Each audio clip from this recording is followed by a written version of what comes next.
Today's recipe is so good. It is a fresh sauteed bell pepper pesto pasta bowl. It is an easy recipe that comes together so quickly. It's bright, it's delicious, and I can't wait to show it to you guys. Let's jump in. The first step, we gotta cut up these bell peppers so then we can saute them and make them really sweet for our pesto. Okay, so to get started for our bell pepper, we're going to chop both the ends off. That. I just set those aside. Hello. Focus. Okay, so then what you can do with your knife is we're just going to do little dings into the middle here. Like that. Using my hand, I'm just going to pull out the center so you have a nice, clean bell pepper, and then set the seeds aside. You don't want to eat those. Using that technique, go ahead and chop up the rest of your bell peppers so that you have all three cut nicely. You don't need to be too precise on the size of your cuts since you're going to saute the bell peppers till soft in a skillet and then blitz them in a food processor. Add all your bell peppers to a plate and set aside. For cooking the bell peppers, heat some olive oil in a skillet and, when hot and sizzling, add your bell peppers. This step, you want to look for some browning on your bell peppers like you're seeing here, and when all of them have taken on a nice dark color, you're going to remove them from the skillet to cool. This is where they're going to take on a lot of that flavor, but we want to cool down before the food processor. For pasta, we're going to heat some water and then add your penne pasta and a liberal amount of salt to your pasta water. While those are cooking, we're going to get started on our pesto. Measure out half a cup of cheese and then add that along with 3 to 4 garlic cloves to your food processor.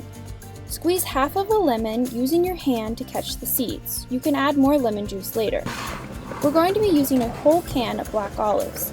Rinse those and then go ahead and add them to the food processor as well. Begin blitzing, scraping down the sides as needed so you have a nice chunky base to start with. Next, add in some arugula, and then when your bell peppers are nice and cool to the touch, you're going to begin adding those in as well. You may have to do this in 2 batches depending on the size of your food processor. When you have a nice chunky base formed, add in some olive oil as the last step. I always go with about 1/4 cup, but it may require more. You will see your pesto start to take on a nice smooth texture. I leave mine a little bit chunky because I like the texture of having some bell pepper chunks in there. I can't wait to pair this with pasta. Speaking of, we need to test our pasta. Set aside about 1 cup of pasta water and then drain your pasta over the sink. Set that aside because now we're going to put it in the skillet with our pesto.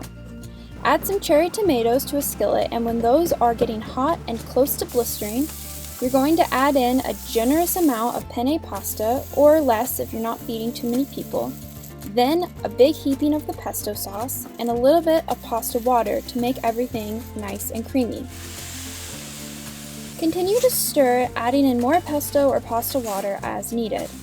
The last step is going to be adding in some arugula, and when that is just slightly wilted, we're ready for serving. Okay, we are ready to plate this.